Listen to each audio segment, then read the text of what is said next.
Hello, ladies and gentlemen. My name is Jerry Bees. So we've been very eclectic here on the channel depending on what genres of music that we listen to and react to. And a little while ago, I put something up on my community tab asking people for their best rock recommendations, and I think we may have a winner here today. We are going to be listening to Sempiternal by Bring Me the Horizon. Is that how you pronounce it? Sempiternal. Yeah, I got it. Eternal and unchanging, everlasting is the definition that Google throws me. I've said this before, rock and roll is kind of my wheelhouse. It's kind of my preferred genre. It's what I grew up with, and it's what I still listen to. But all of that to say, there's a lot of rock that I haven't listened to. And when I was in high school or like middle school, there was definitely a lot that I wasn't keeping up with. Maybe some rock that was a little bit more popular, that was a little bit more in the zeitgeist, and Bring Me the Horizon is definitely one of those acts. I know virtually nothing. I know that they've collaborated with Tom Morello in all of his terrible solo work. I was never the biggest fan. I am curious to see how this one's going to go out. I know that there are some differing opinions on whether or not this is Bring Me the Horizon's best album. Maybe it's just their most popular. I haven't really read a ton. I just had a hunch that this would be a good place to start. If you are a Bring Me the Horizon fan and you think I should have started with another album or maybe should be the next album from them that I react to, please let me know down in the comments. Yeah, the only thing I know about this album, it's got the Giga Chad music, right? That's what this is from. Because I was like, what is the Giga Chad noise? And it said Bring Me the Horizon. I was like, oh, okay. I have no idea what that song is called, but we're going to find out today, I guess. But before we do find out and before we do get into it, please do not forget to like the video, as that is the best way to support the channel. Let me know your thoughts on my thoughts down in the comments as we go along. And subscribe if you want to see more goofy videos from me like this. If you want to catch us live, make sure you click one of the links down in the description. And if you really want to support the channel and make sure that you get full unrequited access to all of my unedited album reactions, go ahead and check out my Patreon, where you can get all of that for just $1 a month. They should put me at the head of the Department of Government Efficiency. I am clearly more qualified. All right, so without any further ado, ladies and gentlemen, this is Bring Me the Horizon's 2013 effort, Sempiternal Expanded Edition. Usually I'd like to do the Standard Edition, but I can't get the Standard Edition on Spotify. At least I didn't see it. I think the Standard Edition's 45 minutes long. This one's 53. So it's looking like we get these two extra songs here at the bottom as the bonus Expanded Edition tracks, and we will get to those. Let's get into it. First track, Can You Feel My Heart? Hey, it's the Giga Chad!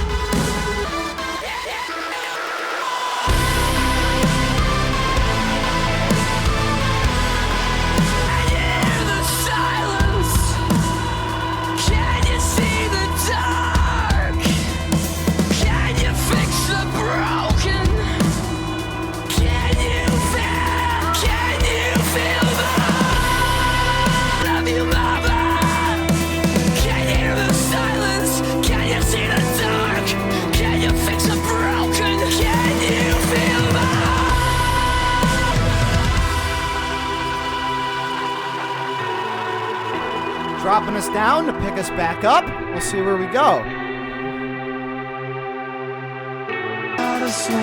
I'm scared to get close, and I hate being alone. I long for that feeling to not feel at all.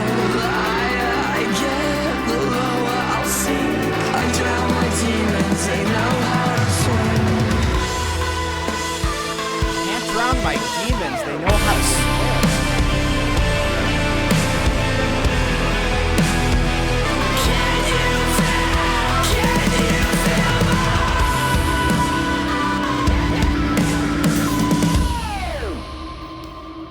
All right, so that was Can You Feel My Giga Chad? I mean, Can You Feel My Heart? And that kind of wraps up my thoughts on this one. Just being terminally online, the entire time I'm just thinking of the meme, right?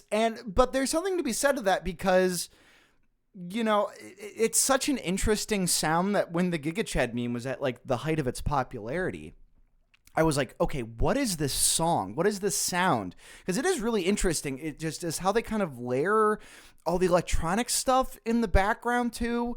It kind of sounds like a voice that they're modulating a little bit. I don't know how they did it. And so I feel like it's very admirable in that sense, because it does cause a lot of intrigue. We did have Allison here in the chat say, I wasn't fond of this song when it came out. I think the trend has made me like it less. And I can see that, right? Maybe you were a fan of them before that, and then this was like the one thing that kind of got pushed, and you weren't already a big fan of that one thing, which was this song. So I can see that, because at least for me, you know, the big pull is the Giga Chad meme. So I'm very excited to see where else we go, because I think as far as meme references, we're kind of done here. Maybe I'm wrong. I don't think I will be. The other thing, it really reminded me of like a harder 30 Seconds to Mars. I don't know the brother's name who's up here singing and screaming, but it's kind of like Jared Leto just going at like 10 all of the time. And that's not a bad thing. I can really get down with 30 Seconds to Mars. Not my favorite thing, not what I reach for. It's not my first choice. But if I'm driving around, they're on the radio, I'll keep them on. And so it kind of called me back to that. Kind of like the harder guitar reprise here towards the end here. And, you know, some of the lyrics I liked quite well. You know, I can't drown my demons. They know how to swim. That's a really nice kind of play on words there. I like that a lot. I like that approach. You should do a shot for every religious analogy, to be honest. So, okay, a lot of religious analogies to look forward to, apparently. Well, yeah, I mean, so far we're off to a good start. Definitely got me hype. So we'll see where this goes from here. Okay, this is The House of Wolves. Show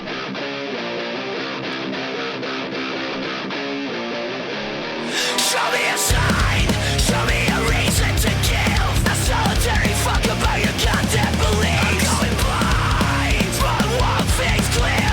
Death is the only salvation you'll feel. Bring Daggers murder the trip. There's nothing else. I'm bound for your king when he shows himself. Whoa.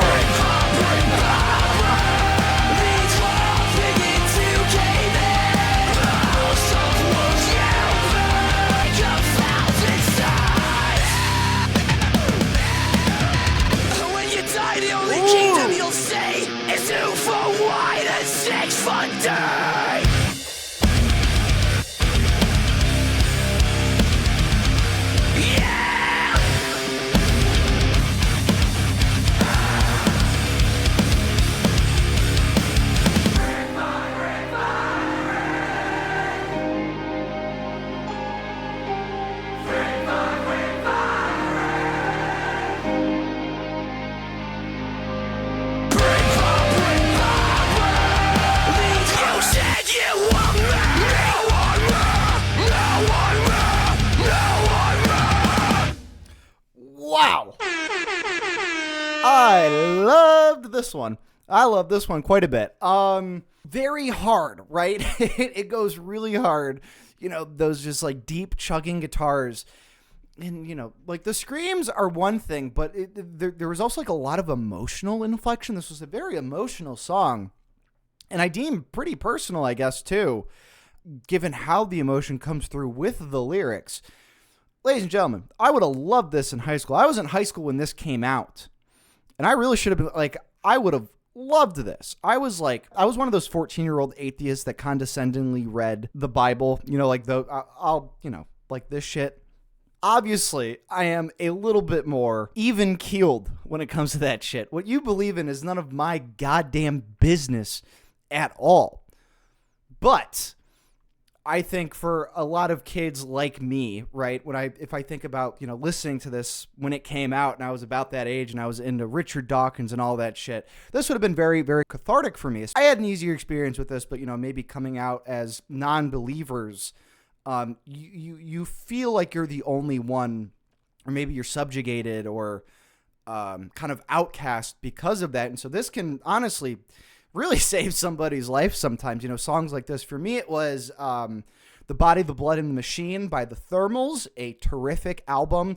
It's a concept album about how much the lead singer hates God and is an atheist and all that shit, right? If that's your thing, that's the kind of thing you're going to like. If not, maybe don't listen to it.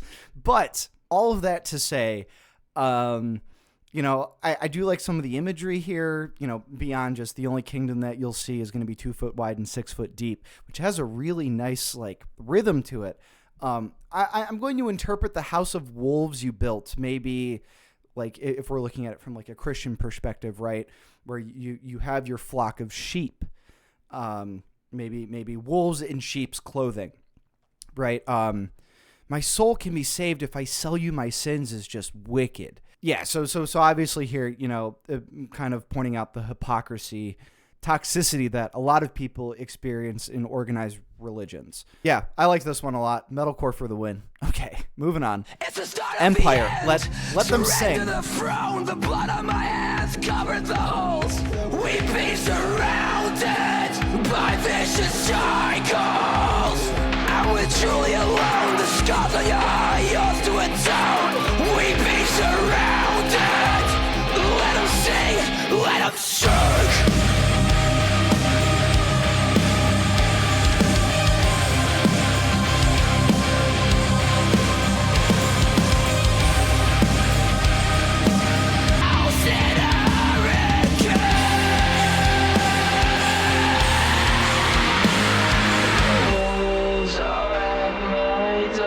Wow, a lot of switch ups in this one. It's the start of the end. Surrender the throne. The blood on my hands covered the holes. We be surrounded by vicious signs. It's the start of the end, and we're truly alone. The scars on your heart are yours to atone. We be surrounded. Let them sing, let them sing. I don't, but I can see the writing on the wall. The walls are at my door. Wait for my empire to fall. It's the start of the end. We be surrounded. Let them sing, let them sing. Okay, that was Empire. Let them sing. And you know, It's the start. let me know if I'm wrong here, but I'm pretty sure you can categorize this as metalcore. If there is a better subgenre of metal or even metalcore that this fits into, please let me know down in the comments. Metal, it as the whole, right? It's a large umbrella term as far as like switch ups and things like that. All of that makes sense to me here, but it's those like little things in the background where I feel as though a lot of the metalcore, it's very dynamic in its sound, and I mean it's just produced up the wazoo, which is not a bad thing. There's just like so many things going on all of the time, and I'm not overloaded by it. I thought that this was, you know, pretty balanced in that sense, but it's weird like hearing metal and then there's like, you know, just like the synth like playing like one note the entire time, or like some kind of electronic component there in the background. So start of the end, surrender the throne. The blood on my hands covered the holes. Now again, is this kind of going back to the last song? And maybe there was a little bit more, you know, religious symbology and symbolism in the first song that I didn't really catch. It was very apparent in the second track. But in this one, I think you can make the case too. To me, is this something like, you know, somebody's leaving something and they're being kind of like attacked for it? You know, like leaving the house like a hurricane and now they're coming to me kind of a thing. The wolves are at my door, right? But I can't see the writing on the walls. This one, like, there's a lot of stuff going on here. Never understood the nuances between metal genres well enough to distinguish. I know a little bit. I am by no means, like, I like metal. I listen to a good swath of it. I wouldn't say I'm a metal head. Metal in comparison to a lot of other genres, there are tons of elitists. There are also, it's weird, metal heads, it is equal parts some of the most down-to-earth, nicest, most respectful, thoughtful, caring, compassionate people you've ever met. And then the other half is like the most elitist music fans I've ever met in my entire life. And there's some overlap in between as well. So as far as like, no, that's not metalcore. That's actually South Regional Australian Brisbane metalcore synth pop. Like shit like that. There's a lot of that goes around. I like that first stanza. Sounds like a sermon. Yeah, it is. I don't know if we want to play with the religious stuff, or is this maybe like more of like a societal political thing? I don't know, but it's making me think, and that's what I like about it. So moving on here, I'm really liking some of the themes that are being dropped down so far. So let's tuck into Sleepwalking.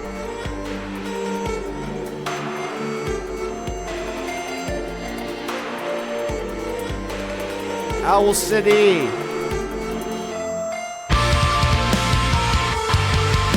Not Owl City.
It's with this song, and there was a couple other moments in the last few songs, but in this song especially, there towards the end and during this middle section, where I think back to Linkin Park, and we've reacted to 3 Linkin Park albums on this channel, and tomorrow, might not be tomorrow for the YouTube people, but directly after this video comes out, I will be reacting to 1,000 Suns. So if you love Linkin Park, go ahead and subscribe to make sure that you see that one. But it's crazy with like Linkin Park, where I didn't really like them at all before I started reacting to them, and now it's like something clicked, and where I maybe like didn't like something before, I can at least appreciate it for what it is, and that's allowed me to open up to find the things about that band that I really like a lot. And as far as like metalcore goes, in this like harder delivery where it's like mainly like screamo and shit, right? It wasn't until I started listening to hardcore punk, and I'd listen to like metal, but like Metallica, it's like some of the older stuff. Like Mastodon was like one of the harder things that I got into, but it was like hardcore punk really I got that ear for like the screamy kind of stuff. So this is meeting me at a really good time. And I can really appreciate, with the hardcore punk stuff that I've come to know in the past several years, and the Linkin Park stuff in the past year or so, you start to finish your tree of like music and where it tends to, branch off and inspire different things. Hopefully I'm not getting too grandiose and too general here. As far as the lyrics in this one, I don't know if it's so much a continuation from the last song, but even maybe, maybe some different themes that we're going into. It's, you're just kind of in a fugue state, just the world's been beating the piss out of you for so long that you're just like, where do I go from here? Do I disappear? Edge of the world type shit, right?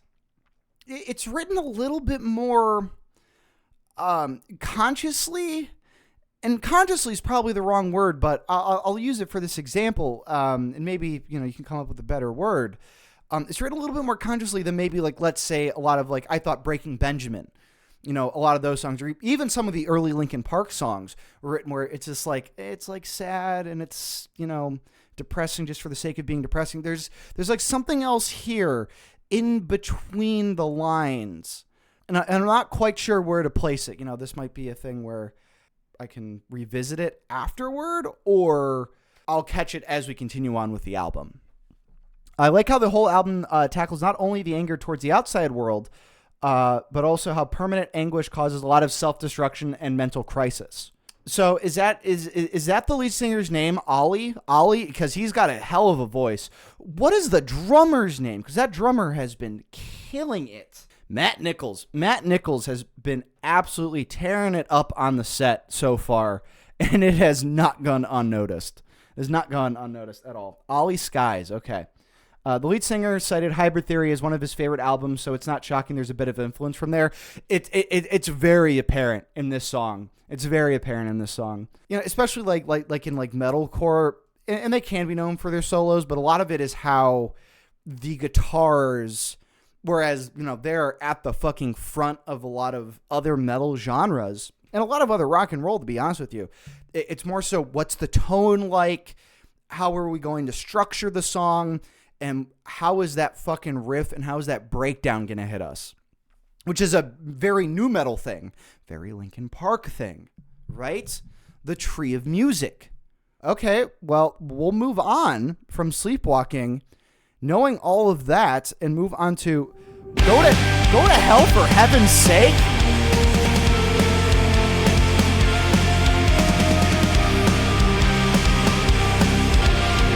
I'm sorry. I gotta stop it. I know we're only 24 seconds into the song, but Go to Hell for Heaven's Sake is perfect.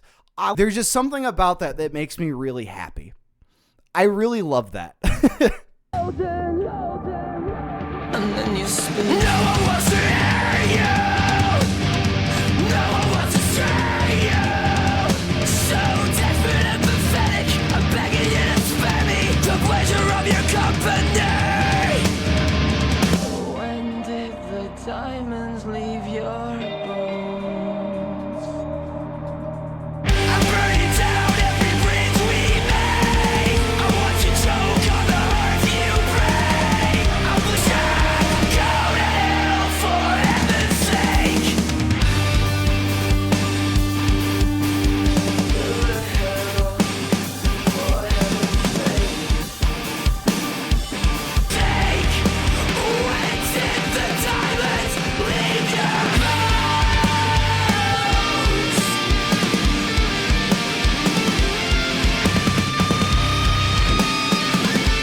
Leave your bones.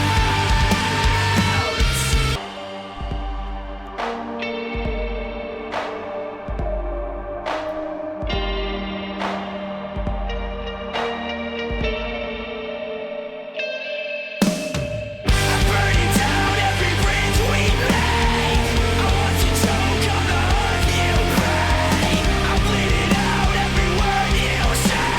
Go to heaven's sake. Go to hell for heaven's sake. Man,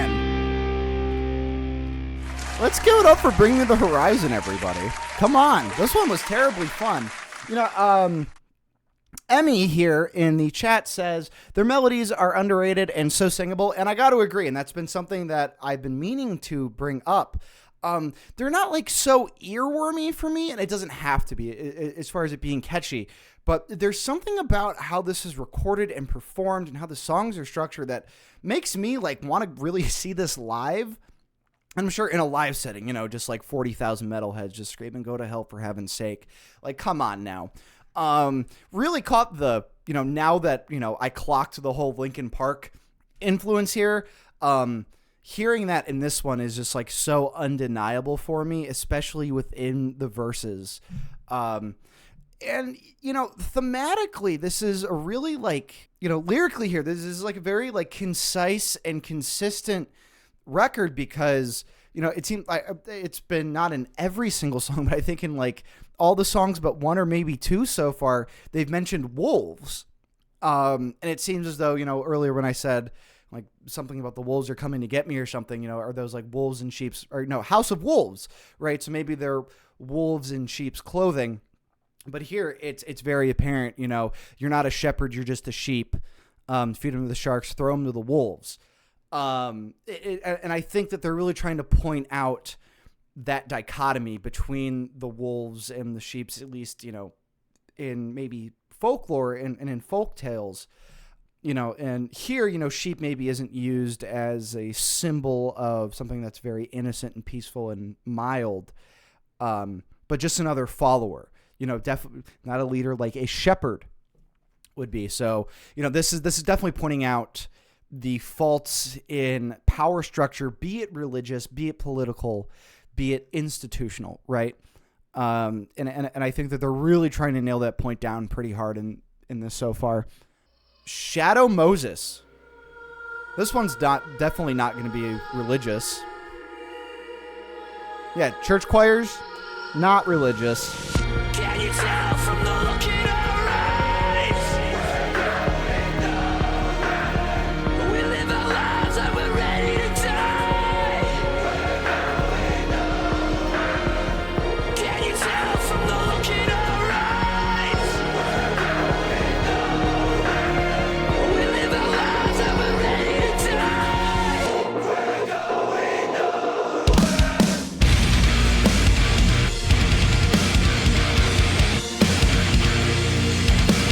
the crash that you came to my chest, I'm buried, yeah. One sick and never die. Fuck. Okay. Will we ever see the end? This is Sempiternal. They said it. Will we ever see the end? This is Sempiternal. Over and over again and again. Right from the day the end. Can you tell from the look in our eyes? Sempiternal. Will we ever see the end? This is Sempiternal. Over and over again and again.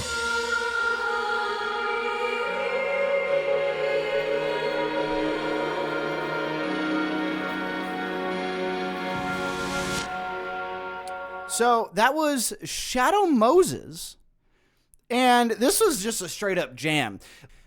Lyrically, it probably overstayed its welcome by like 20 seconds, 30 seconds.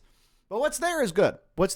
I mean, it's just super fast. I didn't expect that, 1-2 time signature to start it out just at breakneck speed. I mean, it's just a very kind of thrashy song. Like I said, maybe a little bit repetitive towards the end with them just kind of saying everything again. Because now that I'm kind of in the concepts and the themes here, is this kind of like, they found a cause to die for? They found something to rebel against? Or is it, just, are they just like generally like fed up with something? I think the chat's going to tell me what the deal is here. This is Sandpit Turtle. That's what we got out of it, right? This is Sandpit Turtle. This is Sandpit Turtle. Kind of the point, though, Sempiternal is like never ending an eternal cycle. Oh, wait. Damn, that kind of works, though. Conceptual bars, ladies and gentlemen. Paul, that's like a really good point. So that could explain maybe the repetitive nature of what's going on here in this one. So, kind of liking this a little bit. We got, and the snakes start to sing. Ooh, got a little bit of a longer one here. Maybe a little bit slower. Tell your friends to sharpen their teeth. There's a few quid to be made, and my soul's a sorry state. I'm clawing out the back of your neck. Start to spin. If you really think that you could fix me, we'll sell your bones for another road. We'll sharpen your teeth. Tell yourself that it's just business. Worms come out of the woodwork. Leeches crawl from out of the dust. Rats would have been, could have been, should have been, never was, and never ever will be. And the snakes start singing. Worms come, rats come. This goes crazy on the drums. They come home. I fall apart. And the snakes start to sing. Okay, so I'm gonna pause it right here before they're really getting into it. Just to say that I don't know where this is going. Maybe it's one of those things where they'll tell me, because now I am just so into the concepts, and like maybe I'm reaching for too many things. I don't know here. This is just kind of taking me back to Sleepwalking in a way. It's where you're just feeling the crushing weight of everything. If this is to run with the themes that we've kind of been talking about, because otherwise it's, just kind of sad for sad's sake, or depressing or sullen or whatever, just for the sake of that. But I again, I don't think so. I think this is still running with it. My man, Mr. Nichols there on the drums, just going crazy with those fills. And as we talked about in my last video, Jeff Buckley, Grace, right? If you haven't watched that, go ahead and watch it, because they overplay the hell out of the drums. I forget the drummer's name on that one, but he was incredibly talented. The whole band really was.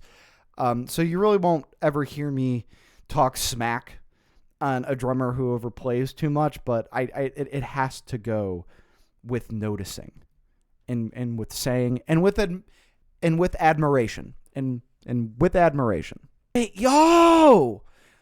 The sharpen your teeth is interesting because it sort of implies they are becoming the wolf. Yeah. No, I'll take that.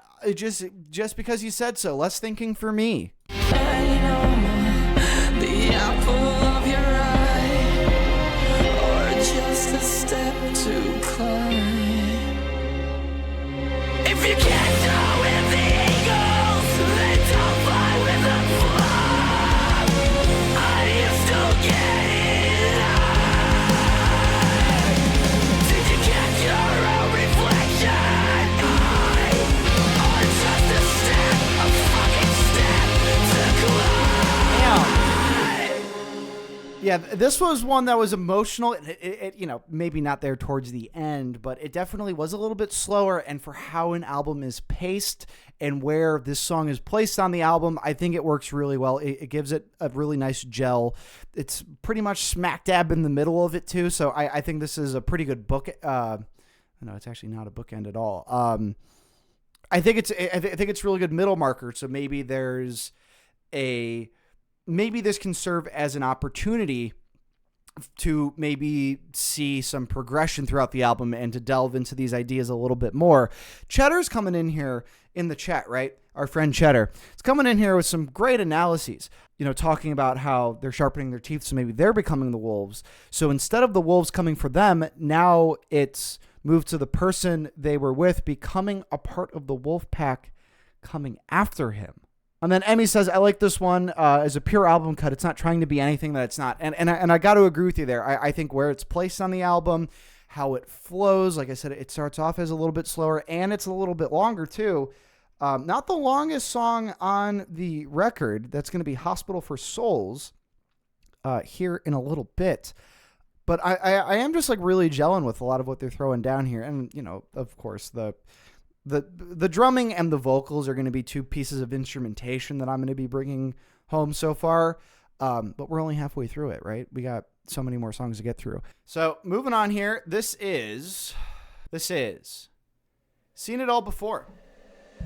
Every second soaked in sadness. Every weekend I don't wanna live like a broken record. I've heard these lines 1,000 times. And I've seen it all before.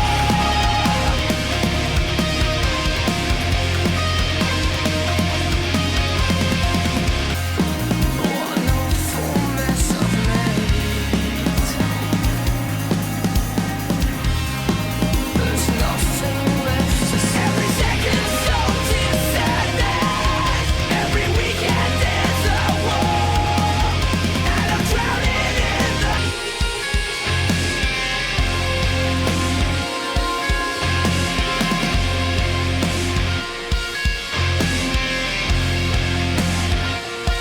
There's nothing in the air tonight. Nothing in the air tonight. There's nothing in the air tonight. Every second soaked in sadness. Every weekend is a war. And I'm drowning.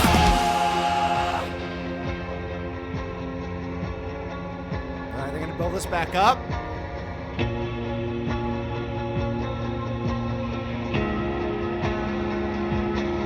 I'm sorry, no. It's not enough. We should feel the love so painfully. It hurts right to the top.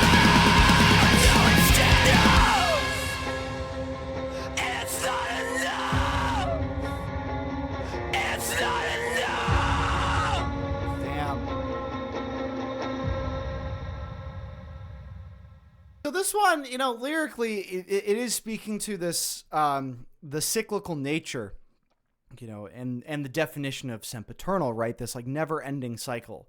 So, he's using some metaphors here. Don't want to live like a broken record.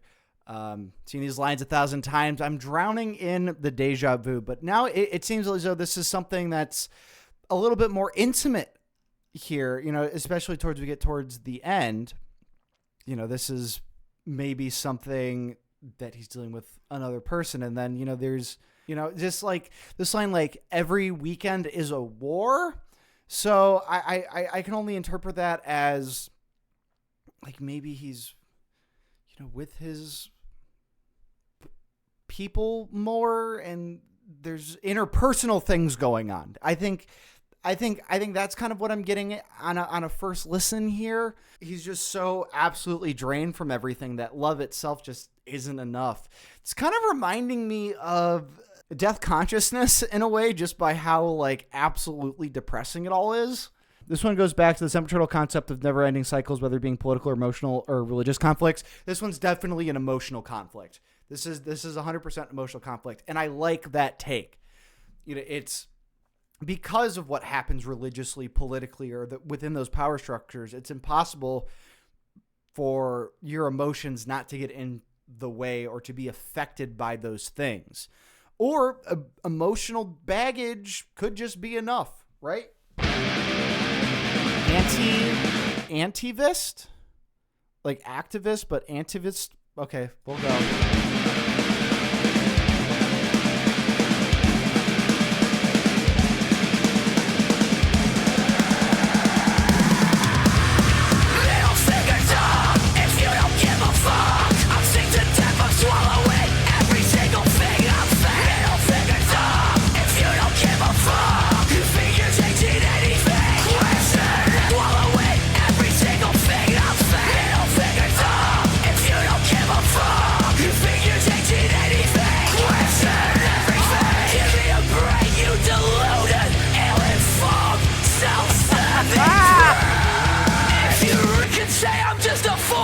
Stands for nothing. Oh my God.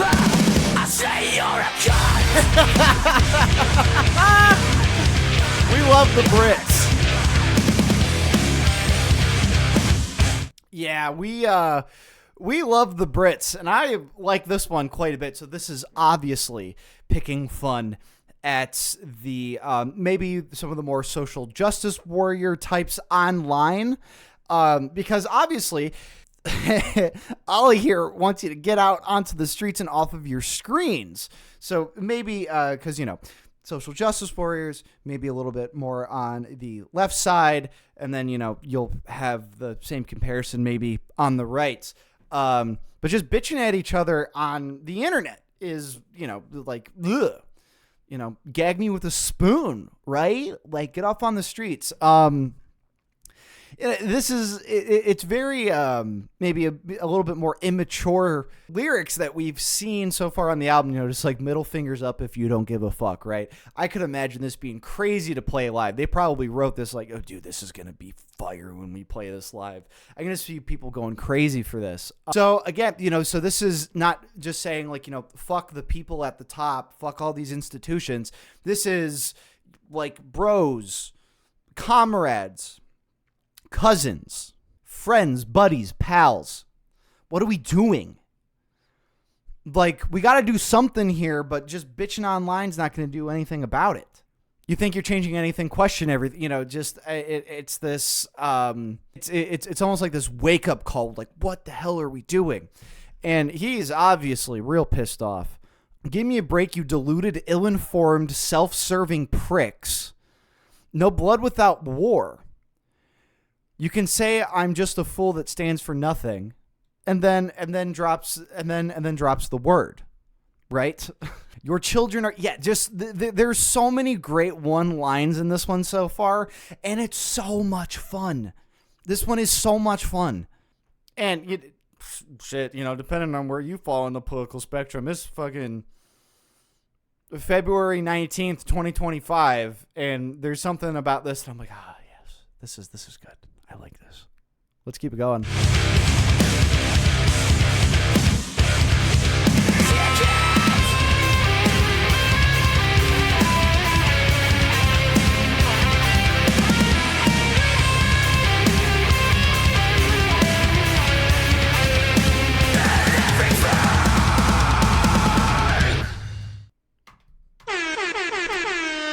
I am not one to gatekeep rock and roll. In fact, I say the gate is open. Come right in all the time. But there is something to be said about rock and roll when it is used to say something about society, and when it's used to, I think this phrase is really tired, but maybe speak truth to power, or to call out injustices, right? And this is coming from somebody who grew up listening to a lot of punk rock, and that's, the punk rock ethos.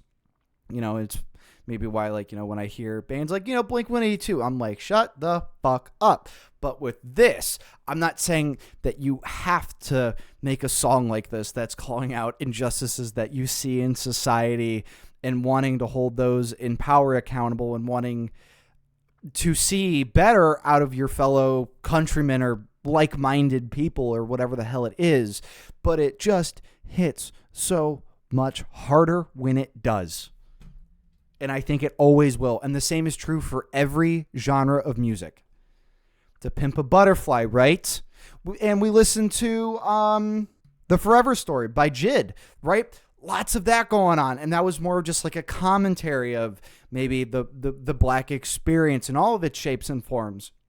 And so here, it's obviously very... God, just like the wordplay with Antivist. To say like you're not an activist, because if you're doing what they do and you're just, complaining on Twitter all goddamn day, it's like, I really don't want to be associated with you at all. Love this one. Loved this one. So really like this one. This one might end up being my favorite on the album. I'm being completely honest with you. Not to say, I usually don't do this, but like so far, I mean, House of Wolves was great. Shadow Moses was pretty good too, but Antivist, this one's just so easy to get into. Really like that one a lot. So moving on, we got Crooked Young.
fucking breath.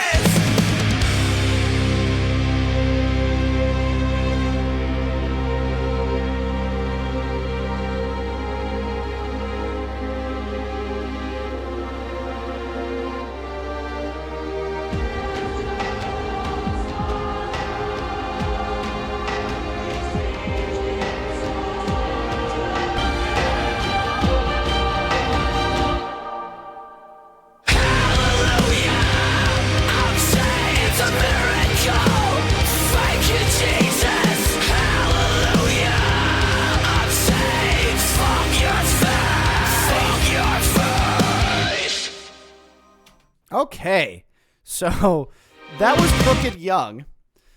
Crooked Young. And I can't help but think that this is about, like, you know, Alcoholics Anonymous or some other like Narcotics Anonymous program, just because, you know, so much emphasis is put on the 12 steps, right? It's a 12-step program, you know, and it's a big milestone when you go like a month clean, 28 days, right? 4 weeks.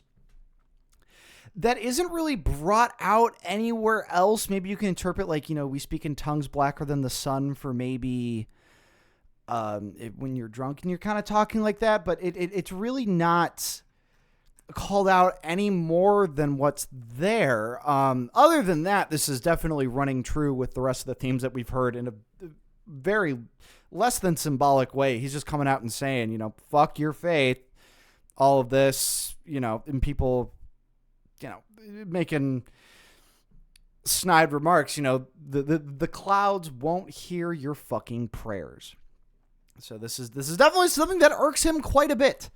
And that's also, you know, if we're going with the whole, you know, NAAA kind of thing, it does kind of perturb me that I think that there really should be more resources for maybe more secular kinds of rehabilitation programs. And I know that they exist, but it's just so much, you know, it's like part of the 12 steps. You know, you have to acknowledge a being that's higher than yourself. And, you know, and that could be anything. And they stress that, but just so often it just becomes God. Right. And I think there's maybe sometimes people put too much emphasis on it sometimes. I will say though, I agree with you, Pink Blue. I think the strings have been incorporated better in other songs though. This one was kind of goofy. Like, dun dun dun dun dun dun dun dun dun dun dun dun dun dun. And it's not really mixed all that well. This one kind of fell off for me. It's a little goofy. Lyrically, you know, if we're going with the whole 12-step program kind of a thing and just how angry he is, sure, yeah, this is consistent, this is good, this fits. As far as how this one is composed and arranged, not my favorite on this one. So this would have been the last song on the standard release of the album. So what I think I'll do is I'll probably give a recap after this song. What we like to do here on the channel is after the second to last song, give a recap of the album, hype up the last song a little bit more. But seeing as though this Hospital for the Souls was the last song on the standard release, we will give our recap of the album there, and then Join the Club and Deathbeds will just be kind of viewed as bonuses, I suppose. So moving on, we got Hospital for Souls. I just had to start again. I can't fear death no longer.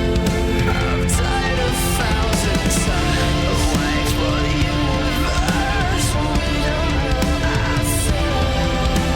Emptiness inside our heads, but no one dares to dwell. Throw me to the flames. Watch me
So that was Hospital for Souls, and the last song on the standard edition of this album.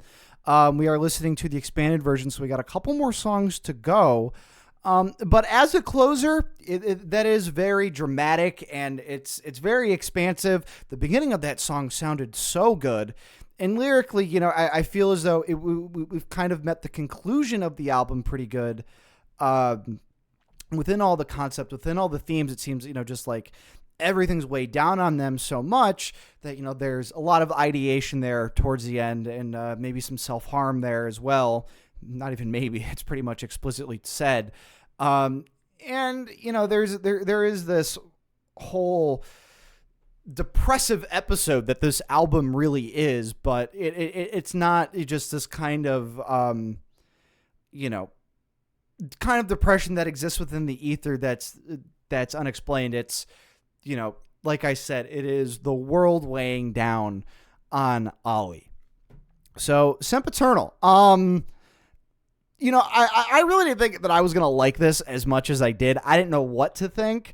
I just know that, like, this wasn't the kind of shit I would listen to in high school when this came out. A lot of my friends would listen to this thing.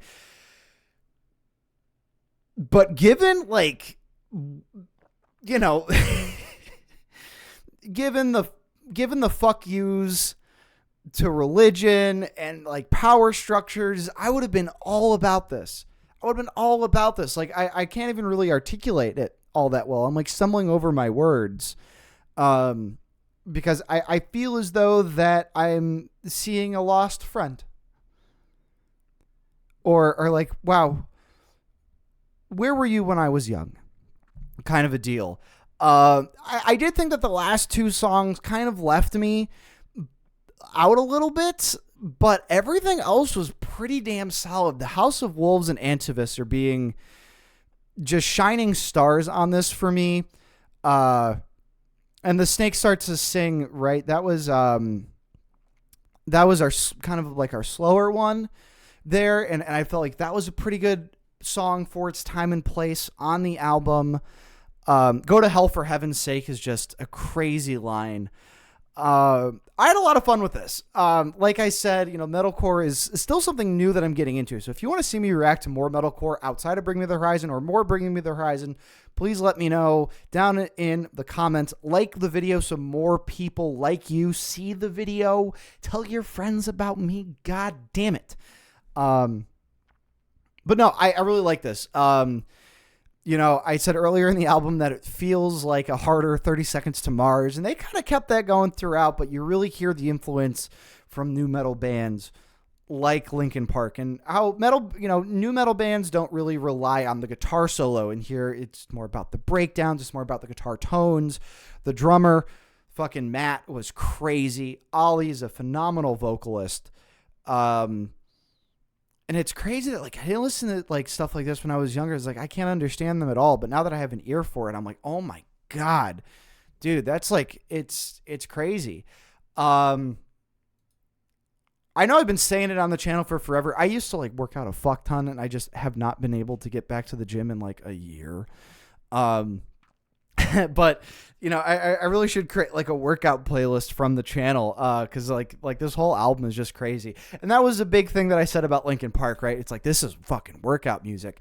I'd even say that this kind of beats it a little bit, especially Antivist. Like, that just goes crazy. I'd love to see them live, and hopefully they play Antivist, like, all the time, because that'd be crazy to see live. So, yeah, this definitely gets my stamp of approval, but we got a couple more to listen to, and so we'll see what that brings to us. But I think just given that these 11 tracks were the standard release of the album, this was a good effort, and I'd be happy to listen to more if you want me to. So, let's continue on here. We got Join the Club. Yeah. Speaking of ska... I know I bend and I break all my promises, but now it's time for the truth. I keep my head in the clouds and hope that I can just be invisible to you. Are you sick? Are you tired? Are you feeling blue? Your lips are turning blue. Heart is a dead horse, nobody beat it.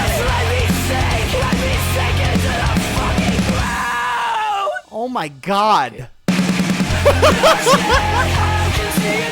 Oh my goodness.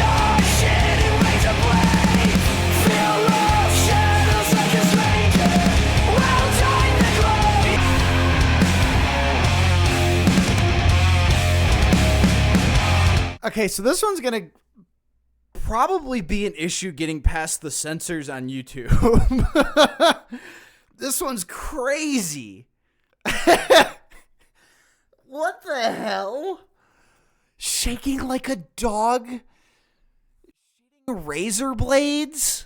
Ugh. Like, I get it, right? So they're calling upon this air of, like, you know, when you're feeling down, you're depressed, you feel isolated, desolated, you feel like you're the only one going through it. So this is almost kind of like a, hey, brother, you're not alone. But it's coming off as way more fucking violent and even like a little confrontational too. Like, bro, like, get up. You are not the only one who's dealing with this.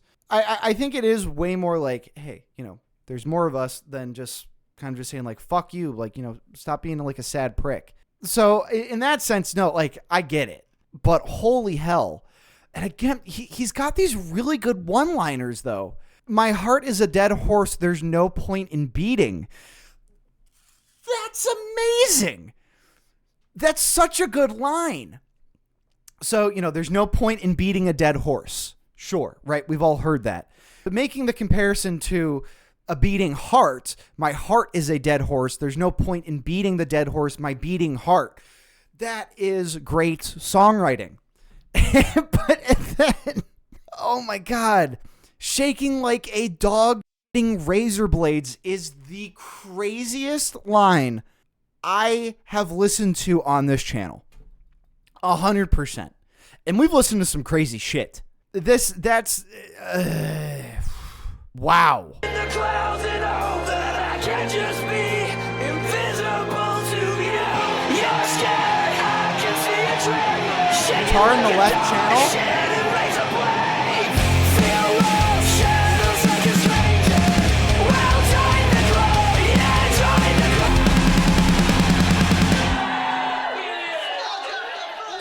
Wow.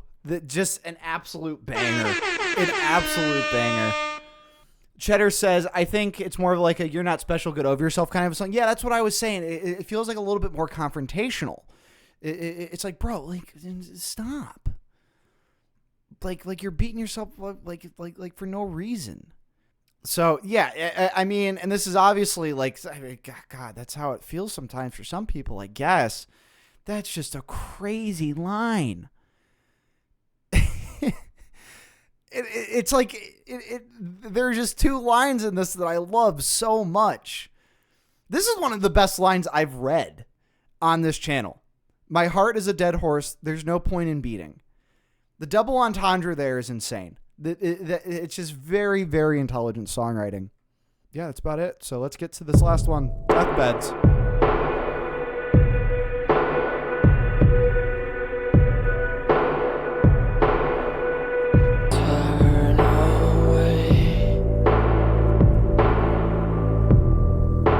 Body like a whiplash. I sold my wounds, but I can't heal the way. Starve this sin. That little kiss you stole, it held my heart and soul. And like a deer in the headlights, I meet my fate alone. But my heart will stay with you. That little kiss you stole, it held my heart and soul. Like a ghost in silence, I disappeared. I'm trying to fight the storm. You'll tumble overboard.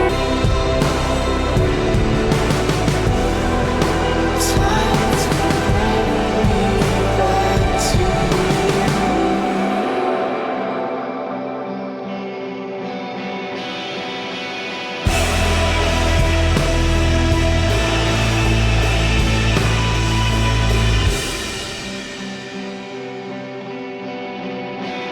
Really interesting guitar sound.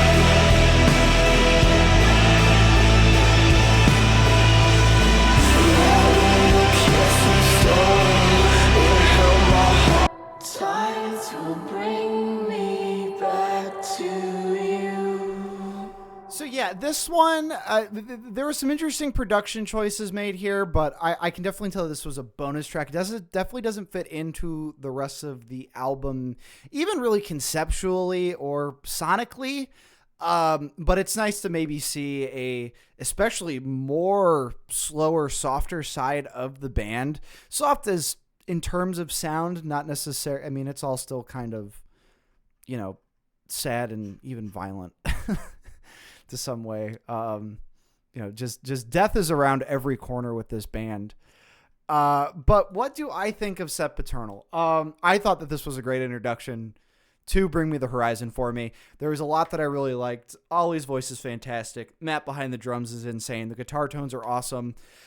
I think, sometimes people, and I think that this is a common sentiment that's kind of getting pushed around now, where people are kind of tired of just hearing like these overblown, massively produced albums or songs where it just sounds so crystal clean all the time. And we like something that maybe sounds a little bit rougher. But for the metalcore genre, for how layered it is and how many things are going on in any given moment, I don't have that criticism. This album was produced really, really well. Who did the production on this? Terry Date. He's been working since the 80s.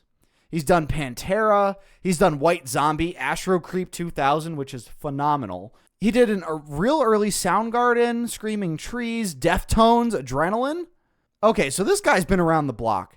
He's done Slayer. Yeah, so this guy knew exactly what he was doing with this band, and I think the relationship between the band and the producer really paid off here on this one. Conceptually, wow, I was not expecting a, maybe anti-institution, anti-religion kind of thing here and kind of pointing out all the toxic traits that you get from that. And as somebody who had definitely struggled with that, growing up, I'm kind of calling back to those while listening to it and, kind of feeling like, oh, I was kind of right to feel that because other people have the same experience. So this hit me in a way that I wasn't expecting either, in a very deep personal level as well.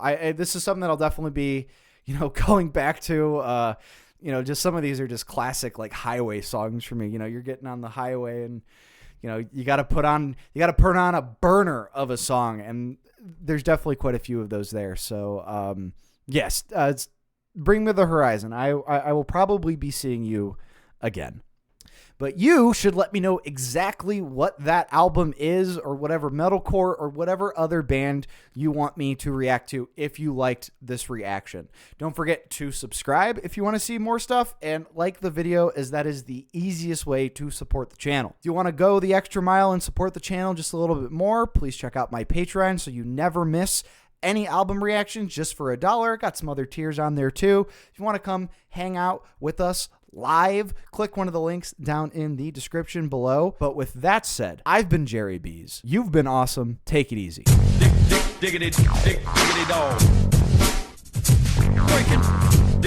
Diggity dog.